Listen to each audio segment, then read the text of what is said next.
You get a wonderful central console storage. Ta-da! I'm speechless. I can't believe this. It feels like I'm in a Citroen DS. This is supposed to be a successor to the legendary Citroen C5. Does it have everything it takes to prove that this is meant for loyal Citroen owners? We're gonna find out in a moment, everyone. Hello, everyone.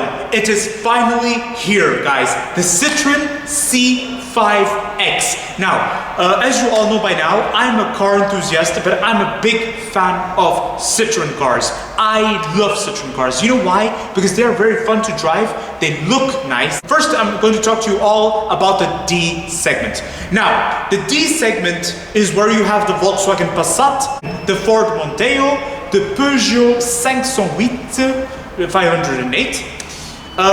And now the thing to remark about this segment is that this segment is dying. In today's generation, the D segment has become of low demand. But it seems to me that Stellantis has remained optimistic. They've done something about it, and it's right next to me, guys. They've taken action. They decided that the D segment should not only be about sedans and estate wagons.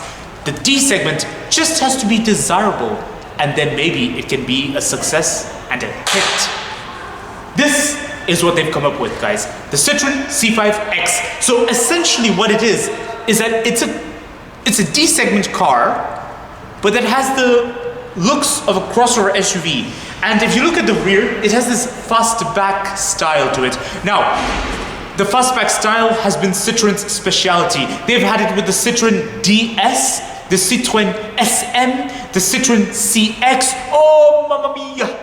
Oh, I love it. Oh, I love it. Those favorite models of mine. I'm a big fan of the Citroen SM, by the way. I'd like to briefly talk to you all about the history of the Citroen C5 X. It started a long time ago with the release of the Citroen DS. Now, fais attention tout le monde. Be careful, everyone. I would like to remind you all something very important. There was a Citroen DS, which was the big model. This was something premium, something luxurious. But there also came a family version, which we call the Citroen ID. The Citroen ID was supposed to be a family version of the Citroen DS, a more affordable version. So essentially, it looked like a DS, but it was a bit smaller than the DS. It was not a DS, but it had the same physics of one. It had the looks of one, and I think it had the hydraulics of the DS, the hydraulic suspension. But the dimension was smaller than the DS. It was rather shorter, or it was not as wide as the DS. For some time, the C5 went extinct. Nobody knows what happened to it. Nobody knows what exactly has become of it. In fact, I have to point out something, and that is Citroen and the PSA Group, they have a reputation for creating a new model that's groundbreaking, but then after a few years, they kill it without any explanation. They did this a few times before, everyone. I love the Citroen C4 Cactus, by the way. The C4 Cactus was one of my favorite Citroen of today's generation, but for some unknown reason, the PSA Group decided that it had to be killed. And this is not the first time, guys. There were so many desirable Citroen models and Peugeot models, mind you, that used to exist, but they went extinct. Nobody knows what happened to them. This Citroen C5 X costs 40,000 euros. Is this good value for money or not? You know what, guys? We're gonna find out in a moment. Let's get on with this review right now. Exterior design of the Citroen C5 X, everyone. I have to confess, I absolutely love the design. It's very stylish and rich with identity. First of all, I would like to talk about this. This has been with Citroen for, I think, since the mid-2010s. The Citroen C4 Grand Picasso had this design. The Citroen Cactus had this design. A lot of Citroen models had this. And then the C3 came with a facelift that came with this design. at the front. Well, I believe it's not the facelift. It was a new generation that released in the late 2010s. Now, I want you all to pay very close attention to the design right here. Do you notice a little bit of elevation going on here, and then a bit of a descent going on here? Do you notice this area right here? Like there's a bit of a funnel, so like it's becoming narrow over here. This is a direct reference to the Citroen SM and the Citroen XM. I want you to look carefully at the side view of the Citroen SM and the XM, and you will notice they have a rear that looks exactly like this, guys. See, it's wide over here, and then as you progress to the back, it narrows down. This is a rich sign of identity, guys. When it comes to the design of the rear, the rear lights clearly remind me of the Citroen C5, the last generation that released just before it discontinued. Very strong reference to the last generation I see right here. Although these rear lights kind of remind me of something I saw in the Peugeot 208. One thing I've noticed about the rear especially is that now in wake of Stellantis, I did notice something a little bit interesting, guys, and I don't know if this is necessarily, maybe it's just me, but I'm under the impression that the rear lights have some traits of Stellantis. Like they kind of remind me of something Dodge would usually do. Because especially these lights, I've noticed Dodge has an obsession for continuous lights. This is something I've noticed about the Americans, the Chrysler Group. And so for the case of this Citroen C5 X, like especially this design, if you look at this reminds me of something a bit Jeep does. I'm pretty sure I saw something from the Fiat Chrysler Group with this sort of rear light. Like I'm just trying to remember what model was it. But it really does remind me of something Fiat Chrysler. Another strong sign of Citroen identity is the proud nose. I noticed this with the Citroen CX, the SM, and also the XM. They always had proud noses. So this is the nose of the car, and this is the front wheel. Do you notice the distance between the front wheel and the tip of the nose? It's quite long, and this has always been with the PSA Group. They've always had proud noses for majority of their D segment cars, or their segment that were supposed to be related directly to the DS, the XM, the SM, and the likes. Alright guys, before I continue, I would just like to cover a point which I found interesting. The name of the Citroen is C5 X. Why did Citroen call this a C5X? Many of you will think it's probably just to distinguish it from the crossover SUV that goes by the name C5 Aircross. But I have a hypothesis. I believe that the reason why they call it C5X, I believe the X is supposed to be a reference to the Citroen XM. But this is just my hypothesis. It's not exactly clear what is the purpose of X. Many of you will be thinking X is supposed to be a reference to crossover SUVs. Hypothesis, guys. We can all hypothesize. You all be the judge, because at this point I'm trying to understand what exactly was going on when they were deciding the name. But I have some beliefs that this name is a reference to an ancient model they had. The first questionable aspect I would like to remark, guys, is the absence of a 360-degree parking camera despite a price of 40,000 euros. Yes, and it's a petrol engine, guys, not even a plug-in hybrid, and there's still no parking camera at the front. You get a parking camera at the rear, and you do get parking sensors at the front and at the rear, but I was expecting a bit more. Like, for some reason, I find the front to be a little bit empty. Like, there's nothing happening over here. And on the side, the lights look nice and desirable, but then it's empty right here. There's this piano black trim that has no purpose, and then you get this design of an air vent that is not an air vent. But then aspect I would like to remark is something which I perceived questionable, because I see that this C5X is aiming for a crossover SUV theme with the presence of hard plastic right here. But I thought that maybe for a price of 40,000 euros, wouldn't it be nicer to have something like a piano black trim, perhaps, or something, you know, because the hard plastic is also present right here. So it would have been more pleasant if something, again, you guys be the judge, because I think it looks good, it pairs well, but then 40,000 euros, I would have expected maybe a bit something a bit on the premium side. It's, yeah. And then also you get this conspicuous flap right here, mud flap. So it's almost as if it was an afterthought. It would be nicer if this was blended with the design, but literally get spoilers on the roof. Like just right above the D pillar, you get some spoilers right up here. Looks very nice. It's and then you get this little spoiler right here as well.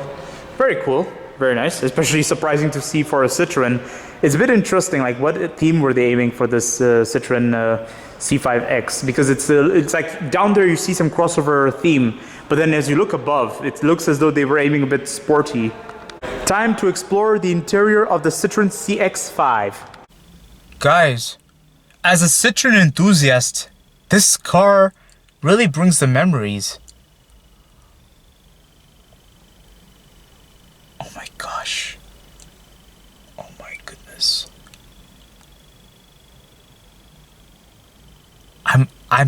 I'm speechless. I'm speechless. I can't believe this. It feels like I'm in a Citroen DS.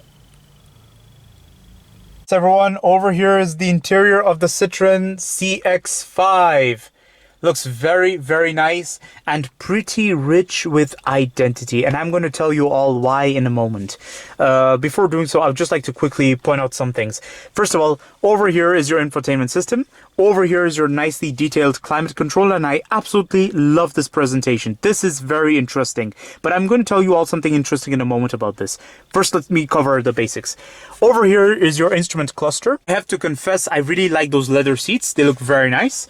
Over here, you get your storage space. Looks very nice. Wireless telephone recharge and extra storage space right here. And then you get your 12-volt socket above and you get a USB point right there. And then you get your cup holders right here of fixed sizes on this piano black trim. So over here is your transmission and your driving mode and your handbrake, guys. Very nicely presented. So simple, guys. I love it. I really, really do. You get a wonderful central console storage. Ta-da! Hey guys, this central console storage is rather interesting. I mean, it looks presentable, it looks gorgeous, but then at the same time when you open it, I couldn't help but notice how narrow it looks. It's a bit narrow.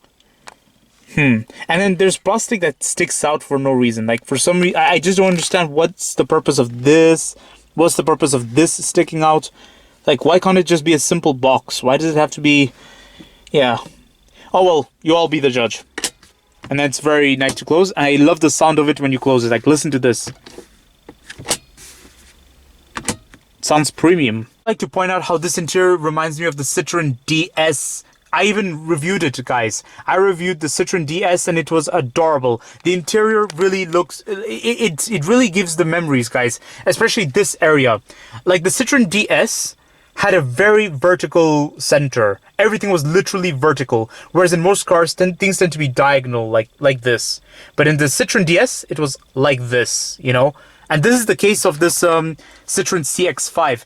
In fact, the DS had a continuous line above. Oh my gosh! This looks exactly like the DS. Guys, this is like the DS. Look at this. Look. Look, this is exactly what I saw in the DS. Wow. Now, I like the presentation of the door. For some reason, Citroen has developed an obsession for a bit of randomness when it comes to door trims. And I noticed this also with the Citroen C4, which I reviewed before. For some reason, there's this random bit of chrome and then this wood trim right here. By the way, this area reminds me of the Citroen CX for some reason. I don't know why. Maybe I'm wrong, but it just reminds me of the CX. And then this is a typical PSA Group thing. These are window buttons, and this mirror control looks nice. It looks more premium. I like the presentation, by the way. The piano black trim here and the piano black trim right here. By the way, this trim looks something very similar I've seen in Opel and Peugeot. So it's a PSA Group thing, basically. Quite nice, by the way. I love this door handle, guys. I really like the leather right here. And the feel is very, very good. And by the way, I just love the leather feel on the the door. I am absolutely stunned by it, guys. I love the presentation. Really, I'm very impressed.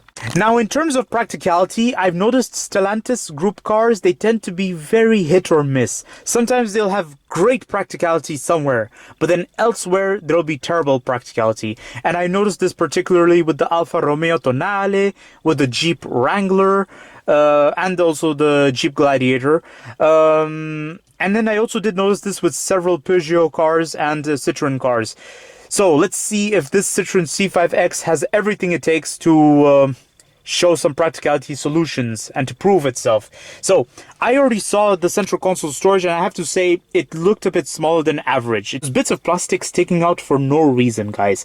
And as for the door bin, the door bin is not very long as I had expected it to be, but then it's okay. Like for example, this can fit a large water bottle, but then as you go towards here, it's not long enough. This area is neglected for some reason. There's no extra storage or anything, but you do get a heated steering wheel for some reason that's isolated all the way there. Why is the heated steering wheel isolated far away from the climate controls? Let's see if the glove box is satisfying enough. Okay, this is already something questionable, guys. I'm trying to open the glove box and it's a bit difficult. Like, why do they insist on having a button? Why not just have a little, knob or something which you just pull open? See? Oh, okay, you have to be gentle with it. Alright, so this is how you do it. Okay, so as I can see, the glove box is rather deep, and I've noticed this with other PSA Group cars. I noticed they always have deep glove boxes. That's the only good practical thing, but then, yeah. And I also noticed some questionable aspects, guys. And the first questionable aspect I would like to remark is something with the steering wheel. The steering wheel looks gorgeous. I love the feel of the steering wheel. The quality is absolutely stunning. But then I don't understand what's the purpose of this massive bit of piano black trim right here. Like, wouldn't it be just nice to have a little spoke right here, right there, and a gap in between so that, it's like I can just hold the steering wheel like this, or perhaps like this, or like this. But instead you get this piano black trim right there that it's like you hold it like a frisbee or something. Bit of trim has no purpose whatsoever. But I see potentials. I mean, it can be used as an extra storage space or something. And as part of a Citroen identity, I was thinking maybe they could do what they did with the Citroen C4 Cactus. Like, perhaps they could add a storage space there. But for some reason, that idea has not come across, guys. Another questionable aspect I'd like to remark, guys, is that for a price of 40,000 euros, I would expect a bit of presentation. So, for example, this cup holder is exposed as if it was an afterthought. As if it was... oh, only in the last minute we realized we have to have a cup holder, and so let's just put it right there. No cover for the cup holder, nothing. It's just there. And that's it. And this piano black trim is very nice, but its only weakness is that in long terms it can leave fingerprints on it. So you just have to make sure you wipe it clean every now and then. For a price of 40,000 euros, there's no sunroof or panoramic roof, guys. And you do not get electric seating adjustments for some reason, guys. Now it's time to explore the rear seat of the Citroen C5 X. I have a lot of legroom, a lot of knee room, guys. Plentiful headroom, guys. I get a lot of headroom, but on this side, my head makes contact with this C-pillar. So I like the seating very well, and you do get a foldable armrest right there. Very nice. I also like the fact that you get rear seat pockets on both seats, this seat and that seat. Air vents right there, guys, without any climate control. And then you get USB points, and you get this extra bit of storage down there. Kind of reminds me of something Fiat Chrysler has been doing. Like, I noticed this similar aspect about the Jeep Wrangler and the Alfa Romeo Tonale. These guys have been doing this all the time, like adding a mysterious storage space down there that is so small that it's hard to question. I mean, it's hard to define like what exactly is their purpose. Anyways, not a big deal, guys. Now, this storage space right here is very interesting. It's shallow, but it's also above, so it's like very reachable, guys. You can reach it literally while sitting down. Whereas in most cars, the door bins tend to be very deep, like up to here even. So I guess this is reachable, and the presentation is rather nice. Although I like how they gave a speaker more detail than they did for the door right here, guys. I mean, wow, speakers have more privilege than passengers. Oh, by the way, look at the stitching right here. I mean, it looks like Citroen stitching. Wow, that's so cute. What a surprise, guys. You get a beacon of hope lighting here and on the other side as well. And you get a nice handle right here. And you get this mysterious thing right there, guys. I mean, I wouldn't even try to open it because I don't know what its purpose is. All right, everyone, over here is the boot space of the Citroen C5 X, and I have to say it looks quite nice. I really like the presentation of it. In fact, it looks quite premium. Looks good.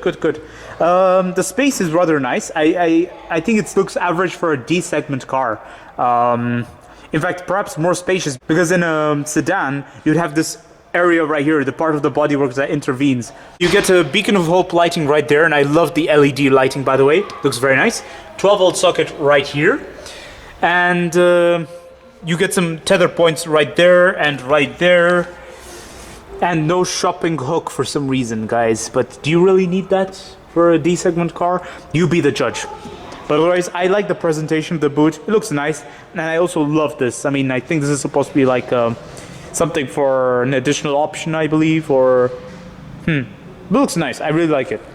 For a price of 40,000 euros, you do not get any electric door button. You just have to pull it closed.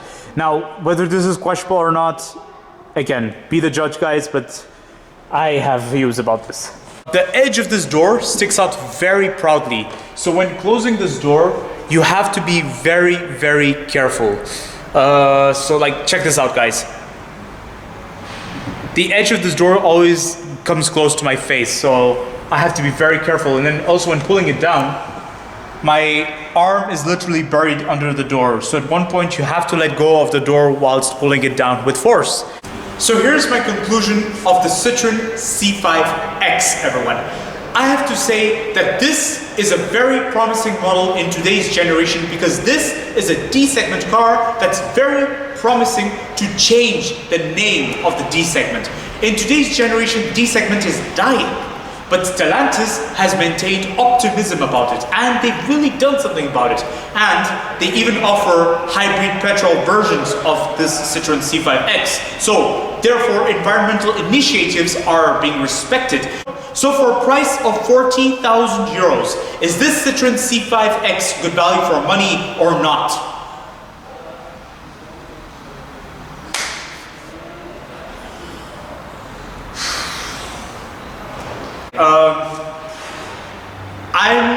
I have very mixed feelings, but I can already confirm to you all that this Citroen C5 X is good value for money. I cannot say it's the best, but then I'm inclined to say okay, value for money. But the reason why, the saving grace about this Citroen C5 X is the identity and the design and the rich styling. It has some identity. It has a very strong Citroen identity that separates it apart. It's something that really looks like it's the grandson of the Citroen DS and the Citroen ID. It looks it looks like a real Citroen. Practicality has been a reoccurring problem within cars of the Stellantis group, and this Citroen C5 X unfortunately is no exception, guys. This car had the nice interior, but practicality solutions were missing. And then also equipment list, guys. Do you want my opinion of the Citroen C5 X? Oh, I love it! I love the Citroen C5 X. I'm sorry, I have to do it again. I love it. Oh, I'm sorry, I have to do it again. Oh, I have to do it again. Oh, I can do this forever, guys. I mean, you see, the point I'm trying to say is that I love the Citroen C5 X because of its rich identity. I really, really love it. My opinion is that this car is great. This is beyond perfect value for money. Oh, don't you believe it, guys? Look at this. Look at this beautiful car. you think of the proud city of Paris, the wonderful Eiffel Tower, le Champs-Élysées, the beautiful city of Paris. And then France, the wonderful city of Strasbourg, the beautiful coasts at the south, beautiful Alps of the east, and the wonderful wine of Bordeaux. So much identity, but unfortunately just not enough practicality. And this has been a reoccurring questionable aspect with Stellantis cars. I also noticed the same thing with the Alfa Romeo Tonale. Beautiful car, rich identity, but practicality solutions, guys. Same questionable aspect as this one. But then I believe this is the birth of something new. This is a new chapter for Stellantis. This is a new chapter for the PSA Group and also Fiat Chrysler. And I believe that now that we're in a new chapter, this is only the first page. Let's wait till the pages turn and we'll see how the future rolls. But this is already a very promising beginning and I hope it continues in this manner. Don't forget to like, comment, and subscribe. And stay tuned for more videos that are on the run, guys. And don't forget to check the links in the description for my other car reviews and also my travel videos. Bye!